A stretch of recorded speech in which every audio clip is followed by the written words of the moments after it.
महायुद्ध की आग हर दिन तेज हो रही है। ट्रंप ने ठान लिया है कि जब तक तेहरान सरेंडर नहीं करेगा उस पर बारूदी बरसाती रहेगी।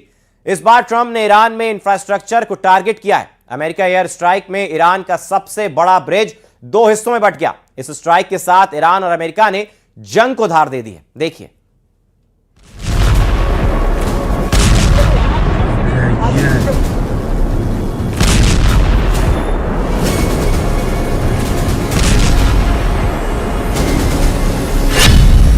ईरान में आसमान से आग बरस रही है।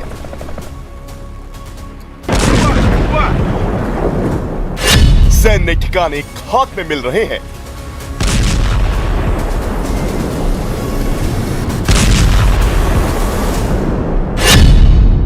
लीडरशिप के नाम पर महज अधिकारी बचे हैं।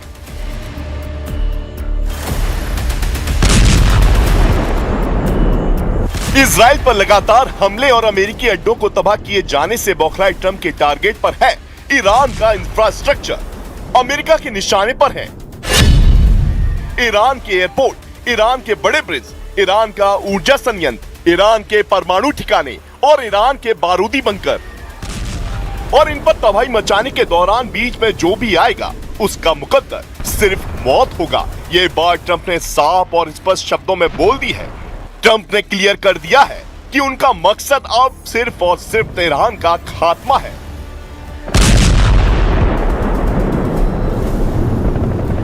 अमेरिकी सेना ने इस बार ईरान में एक हाईवे ब्रिज को निशाना बनाया है।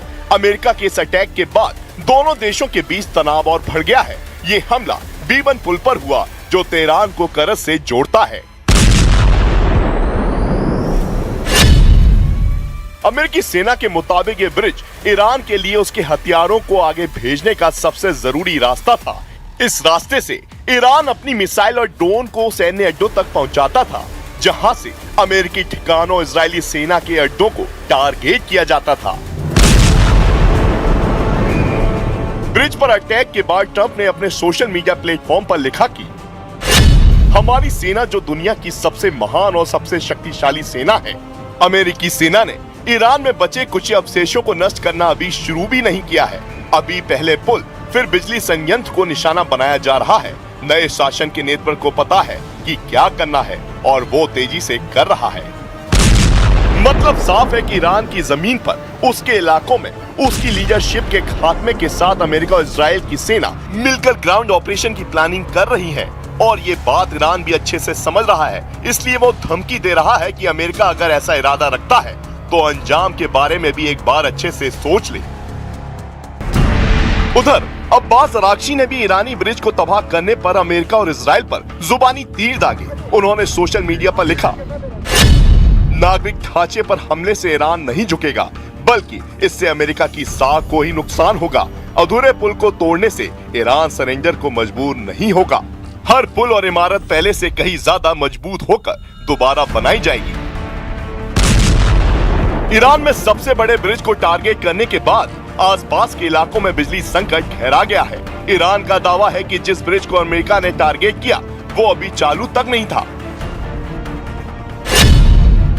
B1 ब्रिज पर हुए इस हमले में 8 लोगों की मौत हुई और 95 लोग घायल हुए, जिनमें नवरोज के मौके पर बाहर मौजूद आम नागरिक भी शामिल थे। इससे पहले इजराइल ने भी दक्षिण लेबनान में ऐसी ही कार्रवाई को अंजाम दिया था। टायर शहर को लितानी नदी के पार के इलाकों से जोड़ने वाले ब्रिज को इजराइल की वायुसेना ने एयर स्ट्राइक में उड़ा दिया था। ये पुल लेबनान में लितानी नदी और जरारी नदी के इलाकों को जोड़ने का इकलौता रास्ता था, जिसके टूटने से हिजबुल्लाह को गहरी चोट पहुंची थी।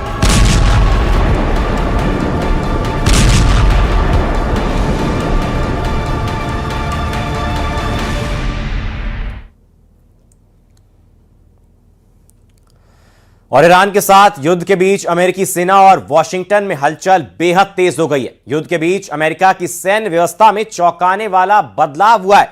अमेरिकी सेना के chief of staff general Randy George को रक्षा मंत्री पीट हेगसेथ ने तत्काल प्रभाव से पद छोड़ने को कह दिया है। इसके साथ 2 और टॉप के सैन्य अधिकारियों को भी उनके पद से हटाया गया है। देखिए,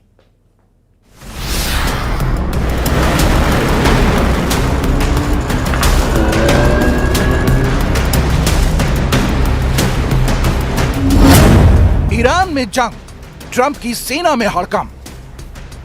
पहले जो कैंप और अब आर्मी चीफ ऑफ स्टाफ। सवाल है कि अमेरिका में आखिर हो क्या रहा है? वॉर के बीच ट्रंप की सेना में इतनी ज्यादा खलबली क्यों देखने को मिल रही है? खबर है कि अमेरिकी रक्षा मंत्री पीट हेग्सेथ ने देश के army chief of staff general Randy George से पद छोड़ने को कहा है।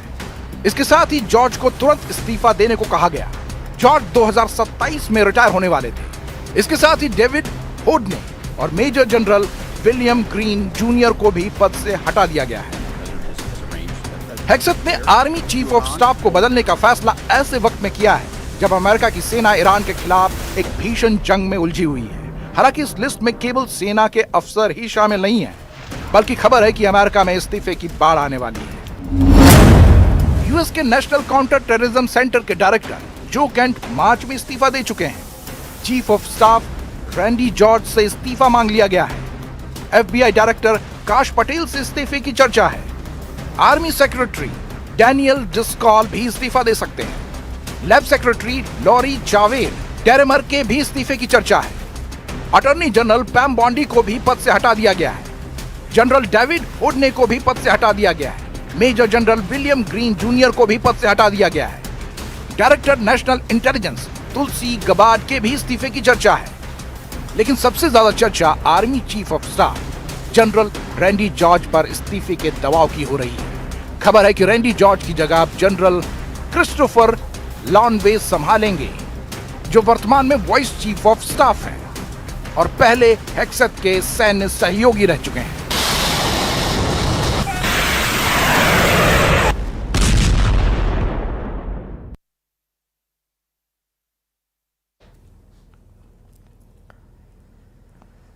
और ईरान के सबसे बड़े कमांडर ने साफ कर दिया है कि अमेरिका ने ग्राउंड ऑपरेशन शुरू किया तो उसके एक एक फौजी को चुन चुन कर मारा जाएगा। जबकि डोनाल्ड ट्रंप ने कहा है कि वो अगले 3 हफ्तों में ईरान को पाषाण काल में पहुंचाने वाली बमबारी करने जा रहे हैं।